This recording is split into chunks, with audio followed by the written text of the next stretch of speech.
আগামী 12 ফেব্রুয়ারি ত্রয়োদশীয় জাতীয় সংসদ নির্বাচন। এই নির্বাচন নিয়ে জনগণের ভাবনা কি, কেমন প্রার্থী তারা নির্বাচন করতে চাচ্ছেন, চলুন জানি। আমি অবশ্যই ভোট দিব, যারে আমার ভালো এবং যোগ্য মনে হয় তাকে আমি ভোট দেব। এমন একজন প্রার্থী হোক ভোলার চারিপাশের ভালো উন্নয়ন করতে পারবে।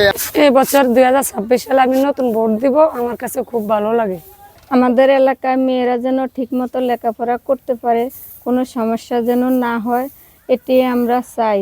আমরা এমন একজন প্রার্থী চাচ্ছি যে সাধারণ মানুষের যে চাওয়াগুলো, ওই চাওয়াগুলো যাতে উনি পূরণ করতে পারে, যে উনি যাতে বেকার যুবকদের জন্য কর্মসংস্থানের ব্যবস্থা করে দেয়। আমি একা একা হাঁটাচলা করতে পারি না, আমার নাতি বলছে আমার নিয়ে যাই, এবার আমি ভোট দেব।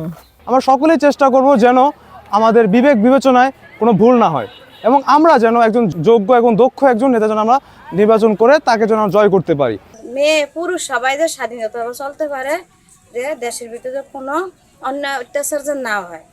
আমি চাই যে যাকে ভোট দিলে চুরি ডাকাতি এদিন না যাওয়ার, এদিন চাই যাতে দেশের শান্তি ভোট দিলে জানি এই রাস্তায় আমাদের রাস্তাটা সুন্দরভাবে হয়ে থাকা 500 মানুষ চলে এটা করে এই রাস্তাটা কর্তব্য চলতেছে, এই রাস্তার কাজই চলতেছে। যে আমাদের ভোলা জেলায় একটি পাবলিক ইউনিভার্সিটি এবং ভোলা বরিশাল সেতু যে আমাদেরকে উপহার দিতে পারবে, এরকম একজন যোগ্য প্রতিনিধি আমরা বাছাই করব।